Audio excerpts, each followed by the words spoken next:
minerals. I'll give you one very important statistic.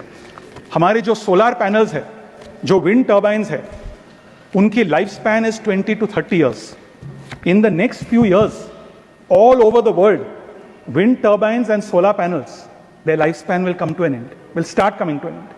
In fact, in 2026, 9,000 wind turbine blades will be decommissioned globally. In 2030, 4 million tons of solar panels will be decommissioned globally after completing their lifespan. If we can recycle these critical minerals found in these wind turbine blades, in these solar panels, we can get access to almost $4 billion in that 1 year alone. As we move forward, this will be a huge impact. This may not pertain to your ministry, it pertains to the Environment Ministry, to the Ministry of New and Renewable Energy, but this will help us in addition to mining, in addition to securing mines in India and overseas. If we focus on recycling of these critical minerals, it will allow us to strengthen our supply chain. नमस्कार दोस्तों, India strikes network पर आपका स्वागत है। आज हम बात करेंगे एक बहुत ही महत्वपूर्ण और फ्यूचरिस्टिक विषय पर, क्रिटिकल मिनरल रिसाइकलिंग। भारत सरकार ने हाल ही में इसके लिए 1,500 करोड़ रुपए की प्रोत्साहन योजना को मंजूरी दी है। तो आइए समझते हैं कि यह क्या है, क्यों जरूरी है और भारत के लिए इसका क्या महत्व है। सबसे पहले समझते हैं कि क्रिटिकल मिनरल रिसाइकलिंग क्या है। क्रिटिकल मिनरल रिसाइकलिंग का मतलब है पुराने इलेक्ट्रॉनिक सामान, बैटरी और अन्य स्क्रैप जैसे पुराने वाहनों के कैटालिटिक कन्वर्टर से महत्वपूर्ण खनिजों को निकालना और दोबारा उपयोग करना। ये खनिज जैसे लिथियम, कोबाल्ट, निकेल और rare earth elements electronics, electric वाहनों, नवीकरणीय ऊर्जा, रिन्यूएबल एनर्जी और रक्षा जैसे क्षेत्रों के लिए जरूरी है।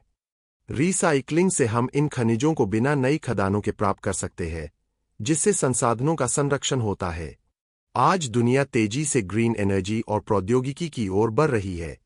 सोलर पैनल, विंड टर्बाइन और इलेक्ट्रिक वाहनों में क्रिटिकल मिनरल्स की मांग बढ़ रही है, लेकिन इन खनिजों की आपूर्ति सीमित है और ज्यादातर देश, जैसे चीन, इन पर नियंत्रण रखते हैं। रिसाइकलिंग से हम आयात पर निर्भरता कम कर सकते हैं, पर्यावरण की रक्षा कर सकते हैं और टिकाऊ भविष्य बना सकते हैं। साथ ही यह कचरे को कम करने और संसाधनों का बेहतर उपयोग करने में मदद करता है।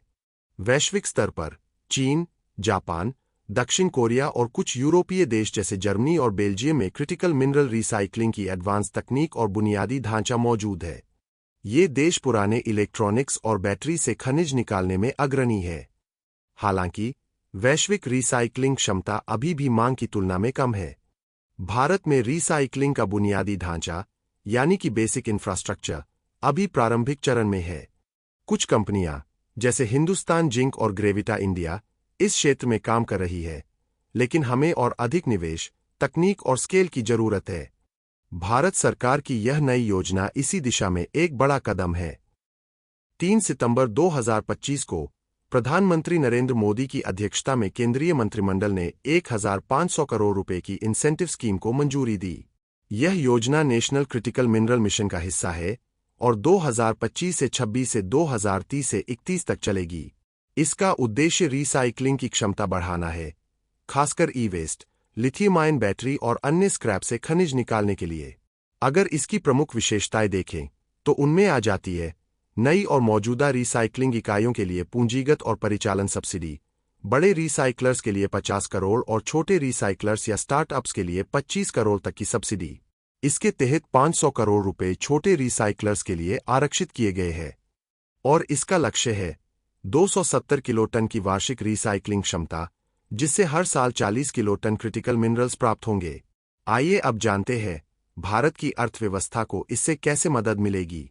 सबसे पहले अगर हम निवेश और रोजगार की बात करें तो इस योजना से लगभग 8,000 करोड़ रुपए का निजी निवेश आएगा और 70,000 प्रत्यक्ष रोजगार सृजित होंगे। उसके साथ आयात पर निर्भरता कम होगी, खासकर चीन जैसे देशों से, जिससे भारत की आपूर्ति श्रृंखला मजबूत होगी। रिसाइकलिंग से पर्यावरण संरक्षण और टिकाऊ विकास को बढ़ावा मिलेगा और साथ ही में छोटे उद्यमों और स्टार्टअप्स को प्रोत्साहन मिलेगा, जिससे इनोवेशन और आत्मनिर्भरता बढ़ेगी। तो दोस्तों, यह योजना भारत को क्रिटिकल मिनरल्स के क्षेत्र में आत्मनिर्भर बनाने की दिशा में एक ऐतिहासिक कदम है। यह न केवल हमारी अर्थव्यवस्था को मजबूत करेगी, बल्कि लाखों रोजगार के अवसर भी लाएगी।